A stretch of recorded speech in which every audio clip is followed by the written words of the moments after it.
नमस्ते प्यारे साथियों, कैसे हैं आप सभी। आशा करता हूं बहुत ही अच्छे होंगे और अच्छे से पढ़ाई कर रहे होंगे।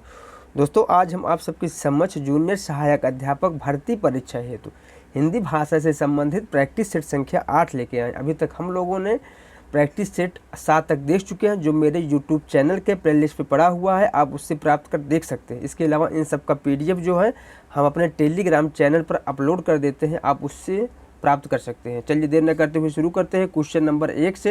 यदि मेरा वीडियो आप सभी लोगों को अच्छा लगे तो लाइक करें और सब्सक्राइब करें। दोस्तों, आप लोग मुझे कमेंट करके ज़रूर बताइएगा कि आप लोगों का कितना क्वेश्चन सही हो रहा है। क्वेश्चन नंबर 1 है, आरी नींद लला को आ जा, उसको करके प्यार सुला जा।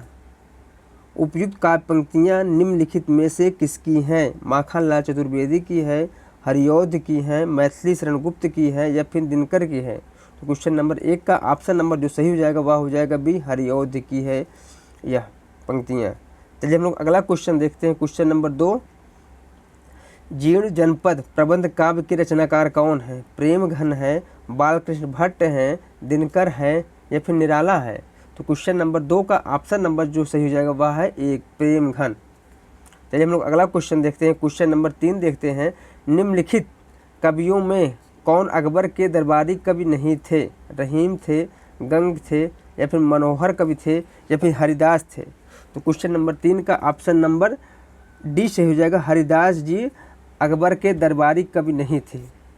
बाकी तीनों जो है वह अकबर के दरबारी कवि थे। हम लोग अगला क्वेश्चन देखते हैं। क्वेश्चन नंबर 4 देखते हैं, किस पत्रिका को 20वीं शताब्दी के आरंभिक चरण का विश्वकोश कहा गया है? सरस्वती को, हरिश्चंद्र चंद्रिका को, बाल बोधिनी को या फिर ब्राह्मण को? इसमें ऑप्शन नंबर ए सही हो जाएगा, सरस्वती को कहा गया है। चलिए हम लोग अगला क्वेश्चन देखते हैं। क्वेश्चन नंबर 5 देखते हैं, मोची राम किसकी कविता है? सुदामा पांडे की है, नागार्जुन की है, रघुवीर सहाय की है या फिर अज्ञे की है? क्वेश्चन नंबर 5 का ऑप्शन नंबर ए से हो जाएगा, सुदामा पांडे की यह रचना है। चलिए हम लोग अगला क्वेश्चन देखते हैं। क्वेश्चन नंबर 6 देखते हैं, भारत वर्षोन्नति कैसे हो सकती है किसकी निबंध रचना है? प्रताप नारायण मिश्र की है, बालकृष्ण भट्ट की है, सरदार पूर्ण सिंह की है या फिर भारतेंदु हरिश्चंद्र की है? तो क्वेश्चन नंबर 6 का ऑप्शन नंबर जो हो जाएगा वह है option number D, Bharatendu Harishchandra की यह निबंध रचना है। चलिए हम लोग अगला क्वेश्चन देखते हैं। क्वेश्चन नंबर 7, रामचंद्र शुक्ल के अनुसार करुणा दुखात्मक वर्ग में आने वाले क्या है?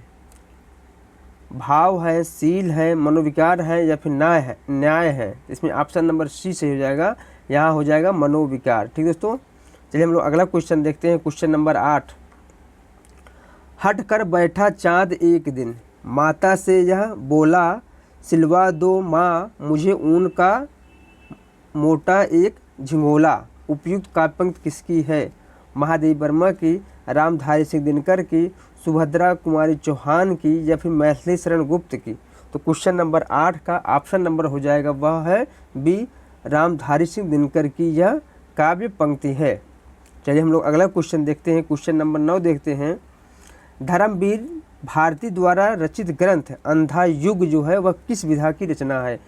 गीत नाट्य है, उपन्यास है, संस्मरण है या फिर निबंध है? तो इसमें ऑप्शन नंबर ए से हो जाएगा, धर्मवीर जो रचित अंधा युग है वह है गीत नाट्य। चलिए हम लोग अगला क्वेश्चन देखते हैं। क्वेश्चन नंबर 10, बाला था जब उसको भाया, बढ़ा हुआ कुछ काम ना आया, किसकी काव्य पंक्ति है? मैथिली शरण गुप्त की, भारतेंदु हरिश्चंद्र की, राम नरेश त्रिपाठी की या फिर अमीर खुसरो की? क्वेश्चन नंबर 10 का ऑप्शन नंबर डी से हो जाएगा, अमीर खुसरो की यह काव्य पंक्ति है। चलिए हम लोग अगला क्वेश्चन देखते हैं, निम्नलिखित साहित्यकारों में से सबसे कम आयु किसकी रही है?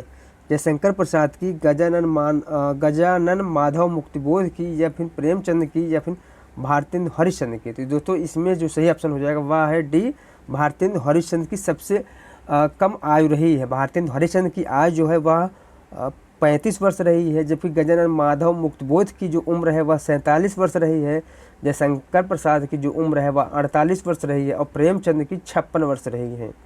चलिए हम लोग अगला क्वेश्चन देखते हैं। क्वेश्चन नंबर 12, लाल तारा के रचनाकार कौन है? रामवृक्ष बेनीपुरी हैं, उदय शंकर भट्ट हैं, निराला है या फिर हरिऔध है? क्वेश्चन नंबर 12 का ऑप्शन नंबर ए सही हो जाएगा, लाल तारा के रचनाकार जो है वह है रामवृक्ष बिनीपुरी।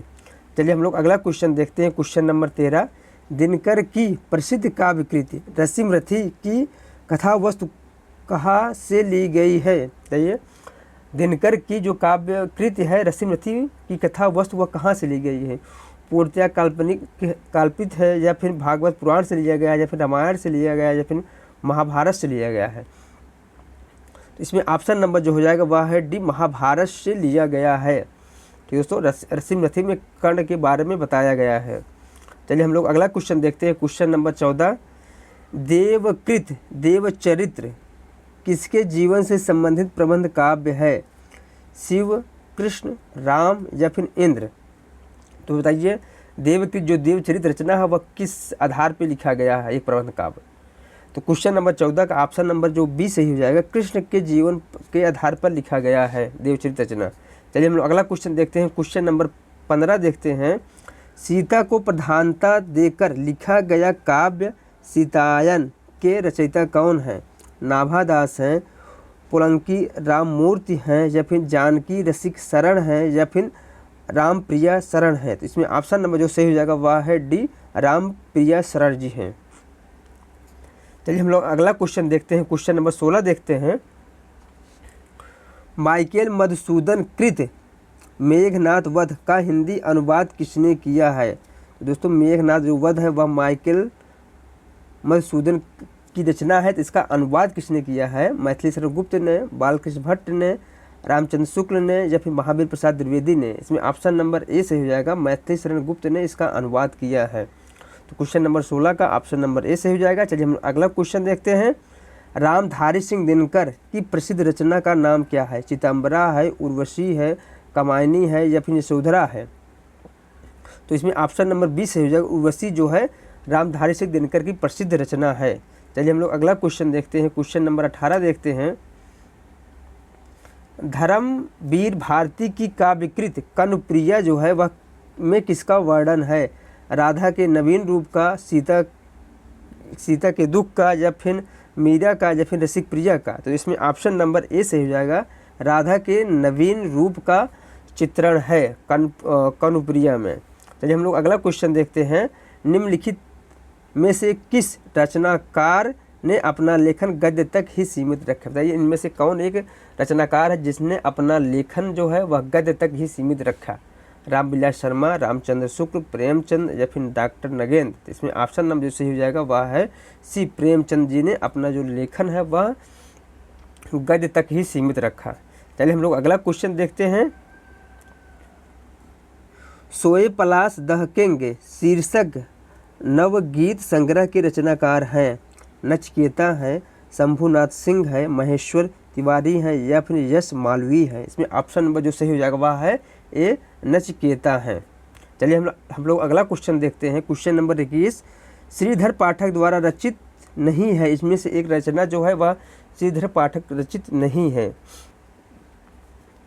जाज वंदना, भारोत्थान, बाल विधवा? तो इसमें से ऑप्शन नंबर दोस्तों डी सही हो जाएगा, वैदेही वनवास जो है वह श्रीधर पाठक द्वारा रचित नहीं, बाकी जो तीनों रचनाएं जो है वह है श्रीधर पाठक द्वारा रचित है। ऑप्शन नंबर डी सही हो जाएगा। क्वेश्चन नंबर 21 का क्वेश्चन नंबर 22 है। चंडी चरित्र किसकी विशिष्ट साहित्यिक रचना है? बताइए चंडी चरित्र जो है किसकी विशिष्ट साहित्यिक रचना है? गुरु गोविंद सिंह की, अर्जुन सिंह की, रामदास की, या फिर अंगद की? इसमें ऑप्शन नंबर ए सही हो जाएगा, गुरु गोविंद सिंह की यह रचना है चंडी चरित्र। हम लोग अगला क्वेश्चन देखते हैं। रहीम कृत मदनाष्टक की भाषा है? खड़ी बोली है, अवधी है, ब्रज है, या फिर राजस्थानी है? इसमें ऑप्शन नंबर ए सही हो जाएगा, खड़ी बोली है। चलिए हम लोग अगला क्वेश्चन देखते हैं। क्वेश्चन नंबर 24 देखते हैं।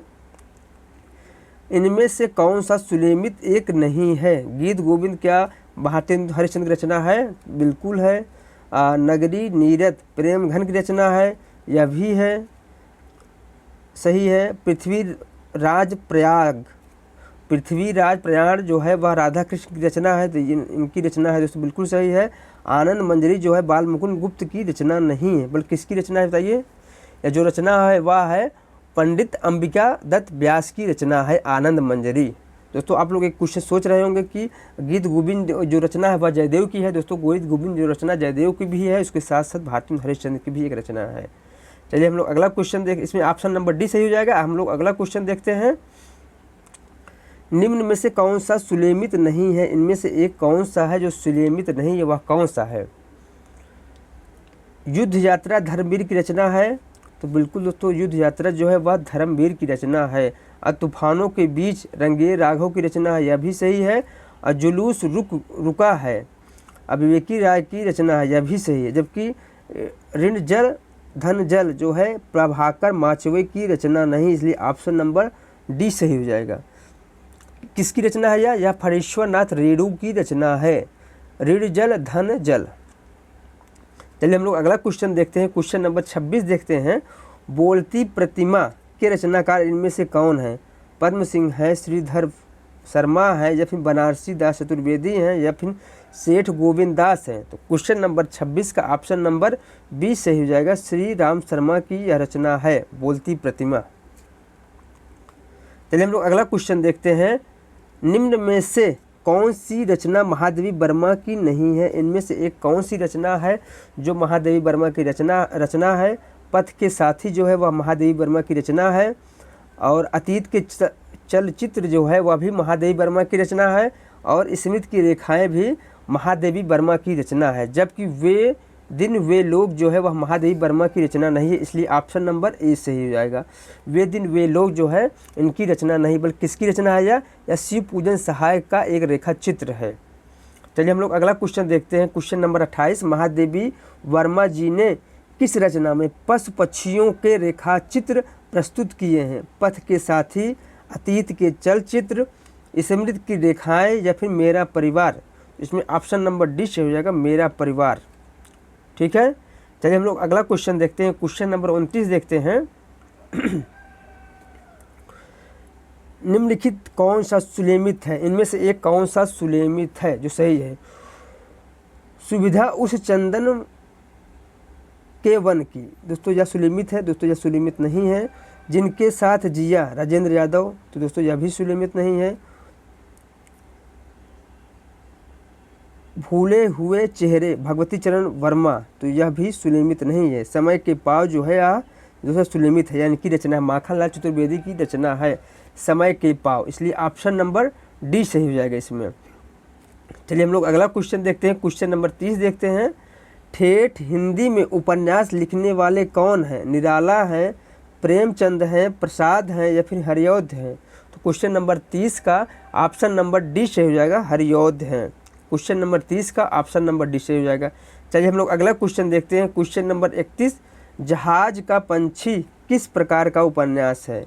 आंचलिक है, ऐतिहासिक है, सामाजिक है, या फिर मनोवैज्ञानिक है। तो क्वेश्चन नंबर 31 का ऑप्शन नंबर डी सही हो जाएगा, मनोवैज्ञानिक उपन्यास है जहाज का पंछी। चलिए हम लोग अगला क्वेश्चन देखते हैं, क्वेश्चन नंबर 32।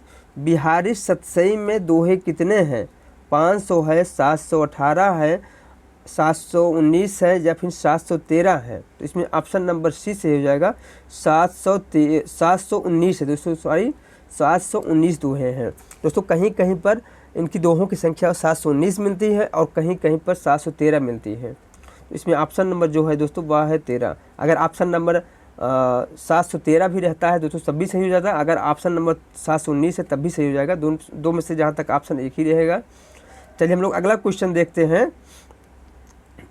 घनानंद की कृतियाँ किस भाषा में हैं। अवधी में है, खड़ी बोली में है, ब्रज में है, या फिर मैथिली में है। तो क्वेश्चन नंबर 33 का ऑप्शन नंबर जो सही हो जाएगा वह हो जाएगा सी। घनानंद की जो कृतियाँ हैं वह ब्रज भाषा में है। चलिए हम लोग अगला क्वेश्चन देखते हैं, क्वेश्चन नंबर 34 देखते हैं। गंगा लहरी किसकी रचना, बताइए गंगा लहरी जो है वह किसकी रचना है। मतीराम की है, पद्माकर की है, ठाकुर की है, या फिर बोधा की है। इसमें से ऑप्शन नंबर जो सही हो जाएगा वह है बी, पद्माकर की रचना है गंगा लहरी। चलिए हम लोग अगला क्वेश्चन देखते हैं, क्वेश्चन नंबर 35। नैन नचाय कहो मुस्काए, लला फिर आयो खेलन होली होरी। पंक्ति के कवि हैं, सेनापति हैं, घनानंद हैं, पद्माकर हैं या फिर ठाकुर हैं? तो क्वेश्चन नंबर 35 का ऑप्शन नंबर सी सही हो जाएगा, पद्माकर की यह काव्य पंक्ति है। चलिए हम लोग अगला क्वेश्चन देखते हैं। क्वेश्चन नंबर 36, निम्नलिखित में से अष्टछाप के कवि नहीं है, इनमें से एक कौन है जो अष्टछाप के कवि नहीं है? छीत स्वामी जो है वह अष्टछाप के कवि हैं, नंददास भी अष्टछाप के कवि हैं, सूरदास भी अष्टछाप के कवि हैं, जबकि मलूक दास जो है वह अष्टछाप के कवि नहीं हैं। चलिए हम लोग अगला क्वेश्चन नंबर 37 है, पुष्ट मार्ग का प्रवर्तन किसने किया था? सूरदास ने, वल्लभाचार्य ने, माधवाचार्य ने या फिर रामानुजाचार्य ने? तो क्वेश्चन नंबर 37 का ऑप्शन नंबर बी से हो जाएगा, वल्लभाचार्य ने किया था पुष्टि मार्ग का प्रवर्तन। दोस्तों इस लोगों में क्वेश्चन बहुत बार कन्फ्यूज होता है, कुछ लोग सूरदास कहते हैं और कुछ लोग वल्लभाचार्य। दोस्तों इसमें ऑप्शन नंबर जो सही होता है दोस्तों वह है वल्लभाचार्य। आप लोग वल्लभाचार्य का ही टिक मारिएगा। चलिए हम लोग अगला क्वेश्चन देखते हैं। क्वेश्चन नंबर 38, रासो ग्रंथ जो है किस भाषा में लिखे गए हैं? खड़ी बोली, ब्रज भाषा, अवधी या फिर डिंगल पिंगल? तो दोस्तों हम सभी लोग जानते हैं जो रासो ग्रंथ है वह डिंगल पिंगल भाषा में लिखे गए, इसलिए ऑप्शन नंबर डी से ही हो जाएगा। चलिए हम लोग अगला क्वेश्चन देखते हैं। महापुराण के रचनाकार कौन है? अब्दुल रहमान है, पुष्पदंत हैं, धनपाल हैं या फिर स्वयंभू हैं? इसमें से ऑप्शन नंबर जो सही हो जाएगा वह है बी, पुष्पदंत जो है वह महापुराण के रचनाकार हैं। चलिए हम लोग अगला क्वेश्चन देखते हैं। क्वेश्चन नंबर 40, हिंदी खड़ी बोली किस अपभ्रंश से विकसित हुई? बताइए, हिंदी खड़ी बोली किस अपभ्रंश से विकसित हुई? मागधी से, अर्धमागधी से, सौरसेनी से या फिर पैचासी से? तो इसमें ऑप्शन नंबर सी से हो जाएगा, सौरसेनी से विकसित हुई है।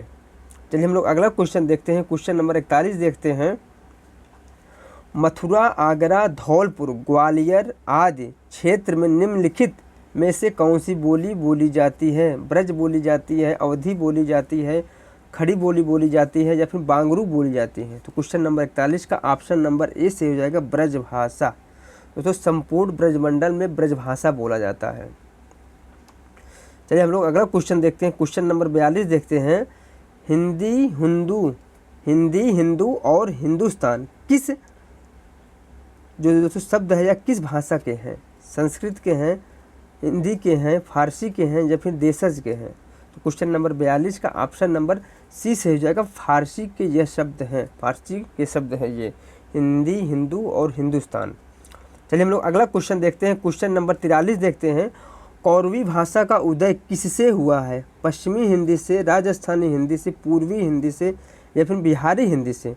इसमें ऑप्शन नंबर जो सही हो जाएगा वह है ए, पश्चिमी हिंदी से इसका विकास हुआ है। किसका? कौरवी भाषा का।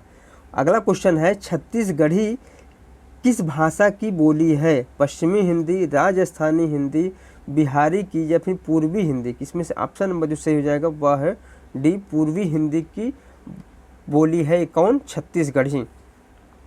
चलिए हम लोग अगला क्वेश्चन देखते हैं। क्वेश्चन क्या है? मेवाती किस उपभाषा वर्ग की बोली है? तो ये मेवाती जो है वह किस उपभाषा वर्ग की बोली है? पूर्वी हिंदी की, राजस्थानी हिंदी की, बिहारी हिंदी की या फिर पहाड़ी हिंदी की? तो इसमें से ऑप्शन नंबर बी से हो जाएगा, राजस्थानी हिंदी की। चलिए हम लोग अगला क्वेश्चन देखते हैं। मागधी अपभ्रंश से किस भारतीय भाषा का विकास नहीं हुआ है? तो ये मागधी अपभ्रंश से किस भारतीय भाषा का विकास नहीं हुआ है? तो बिहारी का हुआ है और बंगाली का भी हुआ है, असमिया का भी हुआ, जबकि मराठी का जो है वह मागधी अपभ्रंश से नहीं हुआ है, बल्कि किससे हुआ है? यह हुआ है महाराष्ट्री अपभ्रंश। इसका विकास जो है दोस्तों मराठी की जो है वह महाराष्ट्री अपभ्रंश से विकास हुआ है। चलिए हम लोग अगला क्वेश्चन देखते हैं। क्वेश्चन नंबर 47, भारत के संविधान के किस अनुच्छेद के अंतर्गत हिंदी को शासकीय भाषा घोषित किया गया है? 315, 343, 370 या फिर 91 के ए? इसमें से ऑप्शन नंबर जो सही हो जाएगा वह है ऑप्शन नंबर बी, 343 के अंतर्गत संघ की भाषा का उल्लेख किया गया है। चलिए हम लोग अगला क्वेश्चन देखते हैं। क्वेश्चन नंबर 48, संविधान के किस अनुच्छेद संविधान के अनुच्छेद 351 में किस भाषा विषय का वर्णन है? बताइए, संविधान के अनुच्छेद 351 में किस विषय का वर्णन है? संघ की राजभाषा, उच्चतम न्यायालय की भाषा, पत्राचार की भाषा या फिर हिंदी भाषा के विकास संबंधी निर्देश?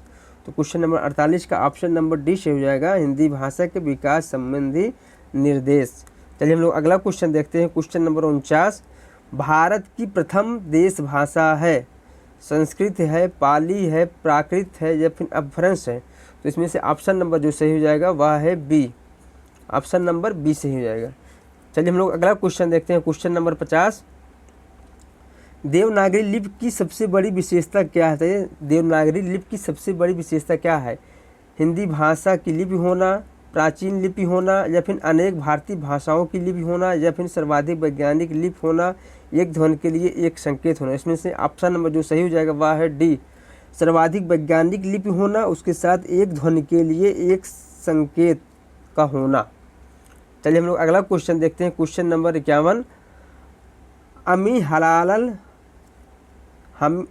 हलाहल मद भरे, श्वेत श्याम रत्नार, जियत मरत झुक झुक परत, जय चितवत एक बार, किसकी पंक्तियां हैं? यह बिहारी की हैं, रसलीन की हैं, केशवदास की हैं या फिर घनानंद की है। तो क्वेश्चन नंबर 51 का ऑप्शन नंबर बी से हो जाएगा, रसलीन की यह काव्य पंक्तियां हैं।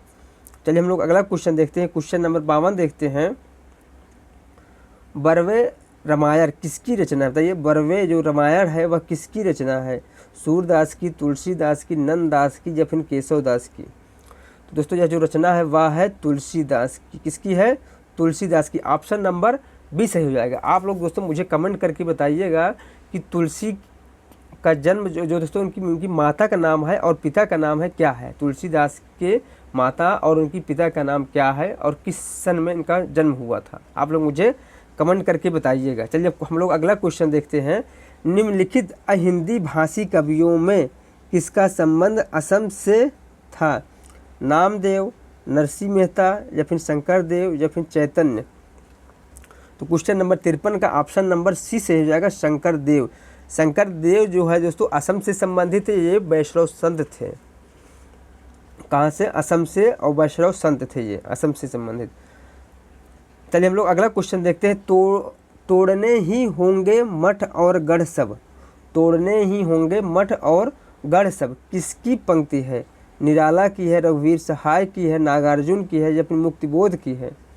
तो इसमें से ऑप्शन नंबर जो सही हो जाएगा वह है डी से हो जाएगा, मुक्तिबोध की यह काव्य पंक्ति है, तोड़ने ही होंगे मठ और गढ़ सब। चलिए हम लोग अगला क्वेश्चन देखते हैं। क्वेश्चन नंबर 55 देखते हैं। रामचंद्र शुक्ल की आलोचनात्मक कृत कौन सी है? इनमें से एक कौन सी आलोचना कृत जो रामचंद्र शुक्ल की? रस सिद्धांत या फिर काव्य मीमांसा या फिर रस मीमांसा या फिर वाणिमय विमर्श? इसमें से ऑप्शन नंबर जो सही हो जाएगा वह है सी, रस मीमांसा, रामचंद्र शुक्ल की आलोचनात्मक कृति है।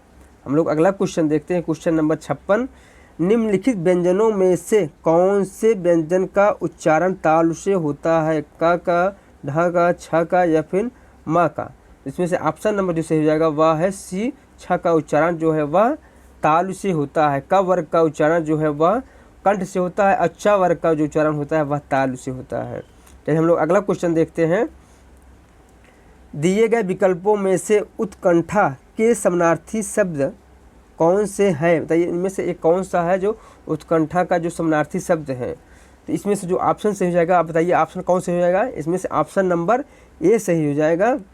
उत्सुकता और अभिलाषा जो है उत्कंठा के समानार्थी शब्द हैं, इसलिए ऑप्शन नंबर ए सही हो जाएगा।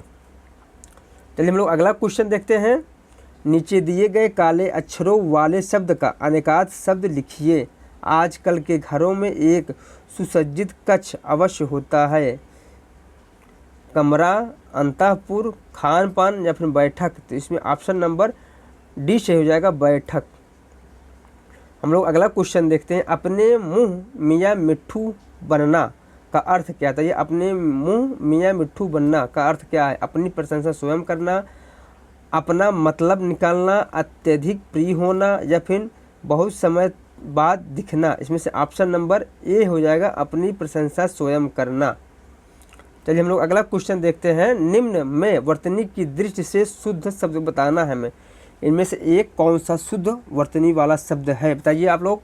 इसमें से ऑप्शन सही हो जाएगा वह है डी, परीक्षा जो है वह शुद्ध वर्तनी वाला शब्द है।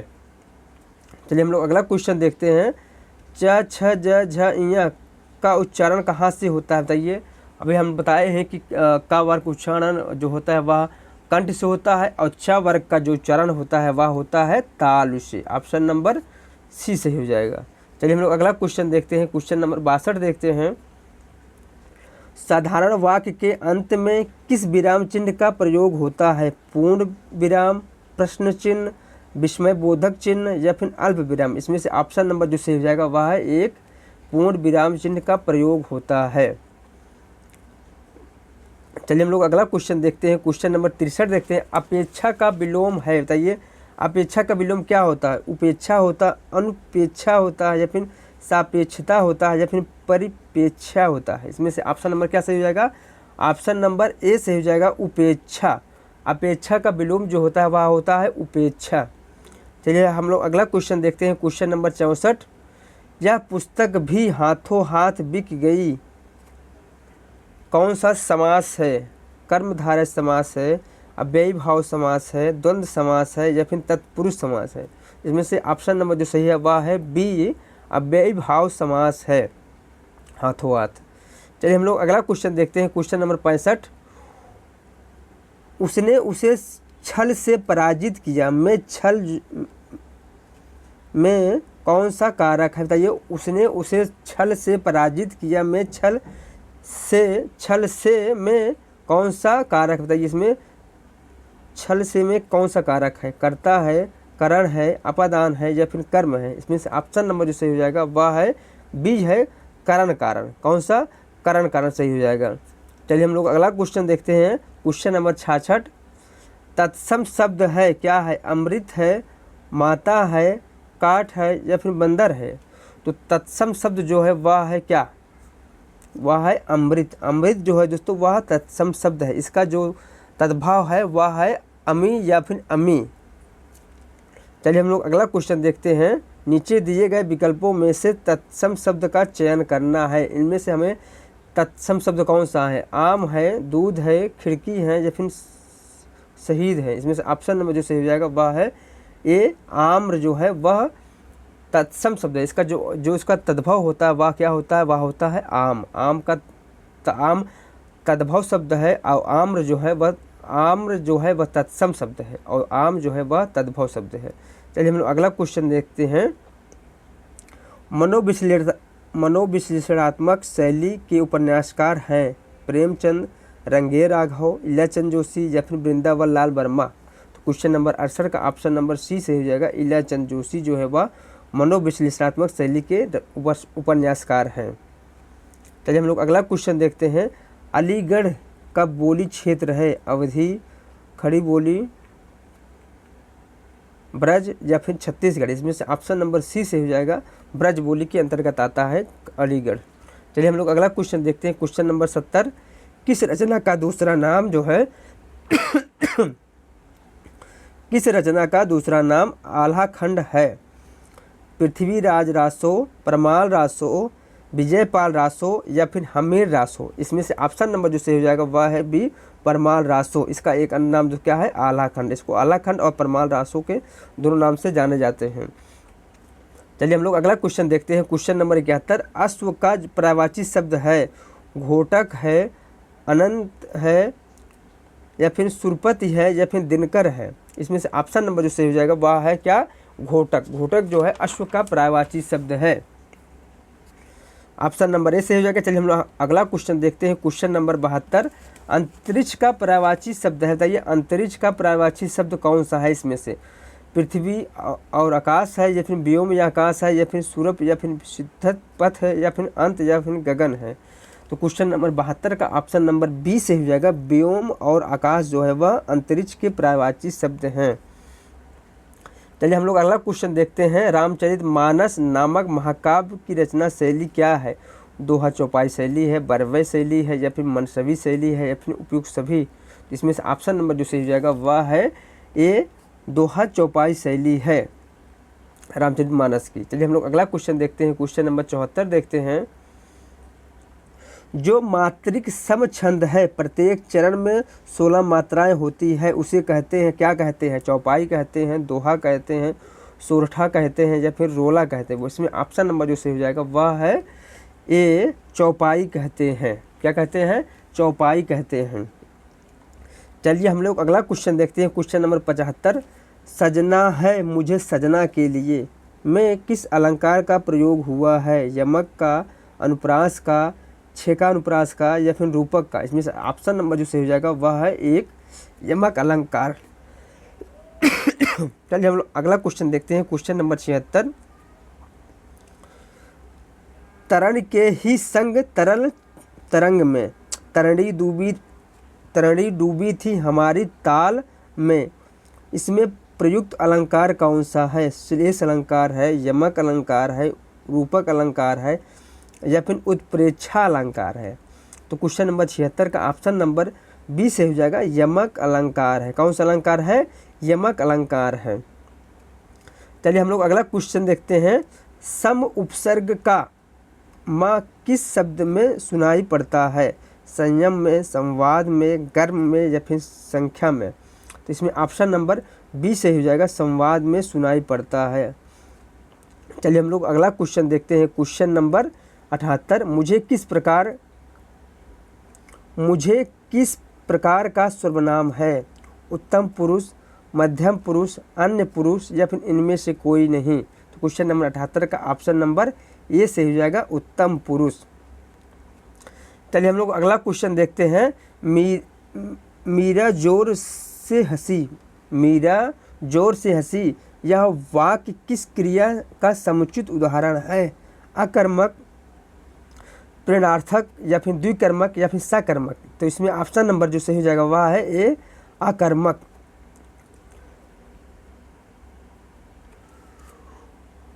क्वेश्चन नंबर 80 है। कौन सा वाक्य आसन्न भूतकाल में है?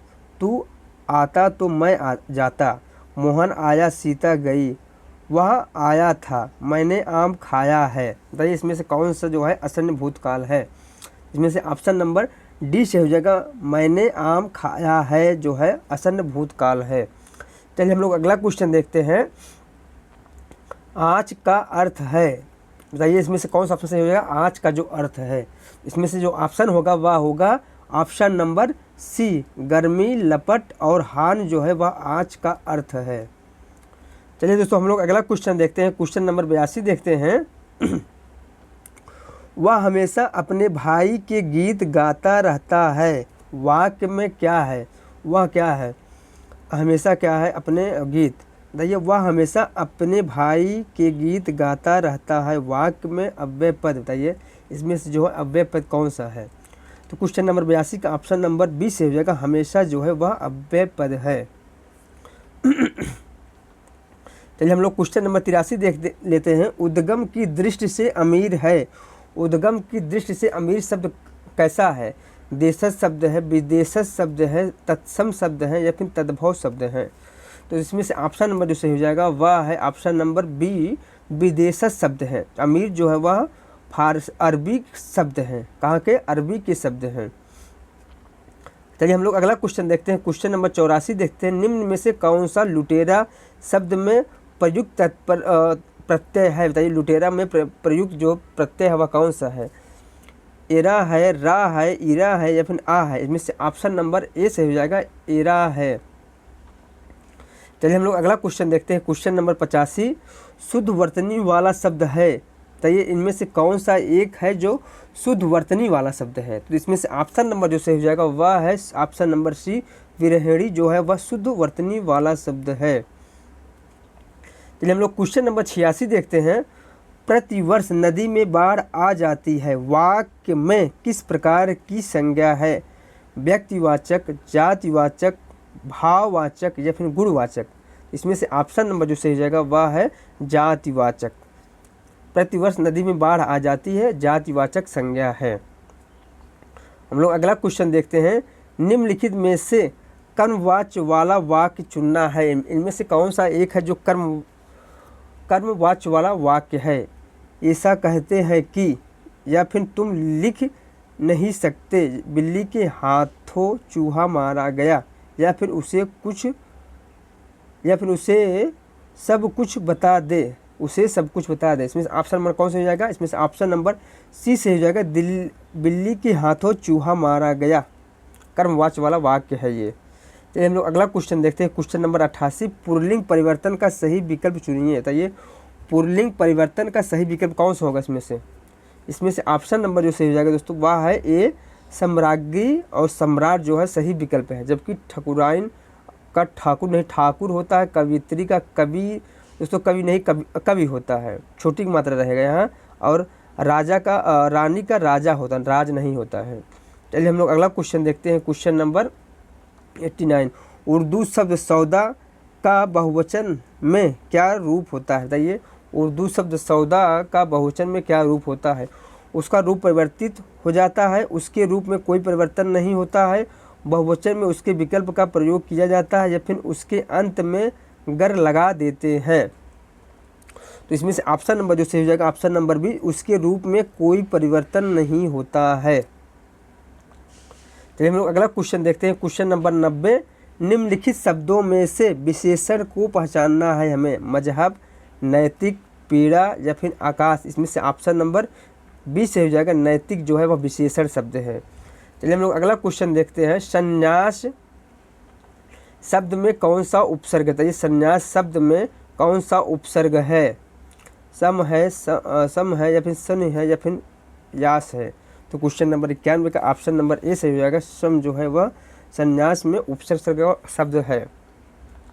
हम लोग अगला क्वेश्चन देखते हैं। भरत मुनि के अनुसार रसों की संख्या है 8 है, 9 है, 11 है या फिर 10 है। तो भरत मुनि के अनुसार रसों की कुल संख्या जो है वह है 8, ऑप्शन नंबर ए से हो जाएगा। चलिए हम लोग अगला क्वेश्चन देखते हैं। क्वेश्चन नंबर 93, इनमें से कौन सा कथन पूरी तरह तत्पुरुष समास से संबंधित है।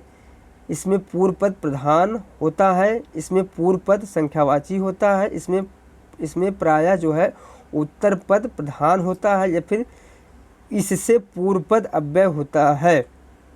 तो क्वेश्चन नंबर 93 का ऑप्शन नंबर सी से हो जाएगा, इसमें प्रायः जो है उत्तर पद जो है प्रधान होता है तत्पुरुष समास में। हम लोग अगला क्वेश्चन देखते हैं। क्वेश्चन नंबर 94, विद्यार्थी उदाहरण है वृद्ध स्वर संधि का, गुण स्वर संधि का, व्यंजन संधि का या फिर दीर्घ स्वर संधि का। तो क्वेश्चन नंबर 94 का जो है जो ऑप्शन सही हो जाएगा वह है ऑप्शन नंबर डी, दीर्घ स्वर संधि का। विद्यार्थी का जो संधि विच्छेद होता है आप सब जानते होंगे, विद्या प्लस आर्थी। चलिए हम लोग अगला क्वेश्चन देखते हैं। क्वेश्चन नंबर 95, वधूर्म का संधि विच्छेद क्या होगा। बताइए वधूर्म का संधि विच्छेद क्या होगा इसमें से। तो इसमें से जो सही ऑप्शन हो जाएगा वह है ऑप्शन नंबर बी, वधु प्लस ऊर्मी जो है वह वधूर्म का सही संधि विच्छेद है। हम लोग अगला क्वेश्चन देखते हैं दोस्तों। क्वेश्चन नंबर 96 से 100 तक हमें गद्यांश के आधार पर प्रश्न का उत्तर देना है हमें। चलिए दोस्तों हम लोग पहले दोस्तों गद्यांश देख लेते हैं। गद्यांश क्या है। हिंदी साहित्य इतिहास को 4 भागों में बांटा गया है, आदिकाल, भक्तिकाल, रीतकाल और आधुनिक काल। भक्तिकाल के संत कवि सूरदास जी को कौन नहीं जानता। दोस्तों आप इसको न समझिएगा कि सूरदास संत कवि हैं। सूरदास जो है संत कवि नहीं बल्कि कृष्ण भक्ति धारा के कवि हैं। हम लोग आगे देखते हैं दोस्तों। ये दोस्तों यह गद्यांश केवल है। भक्तिकाल के कृष्णोपासक सूरदास जी ने सूरसागर, सूरसरावली, साहित्य लहरी आदि का अनमोल खजाना हिंदी साहित्य को दिया है। उनके पदों में वात्सल्य, श्रृंगार तथा शांत रस का भाव प्राप्त होते हैं। उनके लिए कहा गया है सूर सूर तुलसी शशि उड़गन केशव दास। सूर सूर तुलसी शशि उड़गन केशव दास। वे अष्टछाप के सर्वश्रेष्ठ कवि हैं। उनके काव्य की विशेषता यह है कि वे गेय पद हैं। उनकी अधिकतर रचना ब्रजभाषा में पाई जाती हैं। कहीं कहीं पर संस्कृत व फारसी भाषा के शब्द भी पाए जाते हैं। उनकी रचनाओं में अनुप्रास, यमक, श्लेष, उपमा, उत्प्रेक्षा आदि सभी अलंकार पाए जाते हैं। ये जन्महान थे, मतलब जन्म से अंधे थे, लेकिन उनके पदों में जो वर्णन पाया जाता है वह सजीव है। ऐसा लगता ही नहीं कि वे जन्मांध थे। उनकी मृत्यु 1580 ईस्वी में हुई। हिंदी साहित्य जगत में वे सदैव अमर हैं। कौन? सूरदास। चलिए हम लोग क्वेश्चन देख लेते हैं। क्वेश्चन नंबर 96 है, हिंदी साहित्य के इतिहास को कितने भागों में बांटा गया है। हम लोग देखे हैं कि हिंदी साहित्य को 4 भागों में बांटा गया है। अगला क्वेश्चन है, सूरदास जी कौन से काल के संत कवि हैं। तो सूरदास जी कौन से काल के संत कवि हैं, भक्ति काल, आदिकाल, आधुनिक काल या फिर रीत काल। इसमें से ऑप्शन नंबर ए सही हो जाएगा, भक्ति काल के कवि हैं कौन, सूरदास।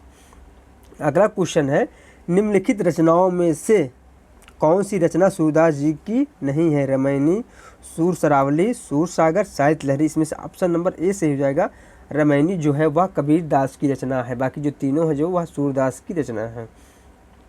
हम लोग अगला क्वेश्चन देखते हैं, सूरदास के पदों में कौन सा रस नहीं पाया जाता है।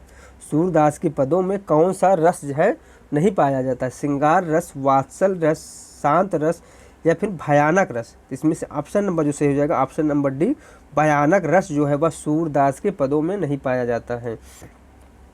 हम लोग अगला क्वेश्चन देखते हैं, क्वेश्चन नंबर 100 देखते हैं और इस प्रैक्टिस सेट का लास्ट क्वेश्चन देखते हैं।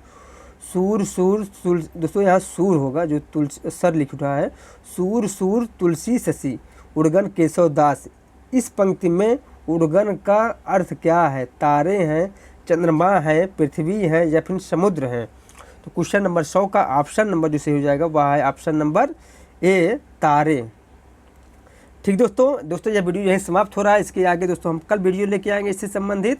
यदि मेरा वीडियो आप सभी लोगों को अच्छा लगा हो तो लाइक करें और सब्सक्राइब करें। आप लोग मुझे कमेंट करके ज़रूर बताइएगा कि आप लोगों को कितना क्वेश्चन सही हो रहा है। दोस्तों कंटिन्यू दोस्तों वीडियो नहीं ला पा रहे इसलिए कि मेरा स्वास्थ्य दोस्तों अभी पूर्ण रूप से ठीक नहीं हुआ, मुझे बोलने में भी थोड़ा समस्या हो रहा है। ठीक दोस्तों।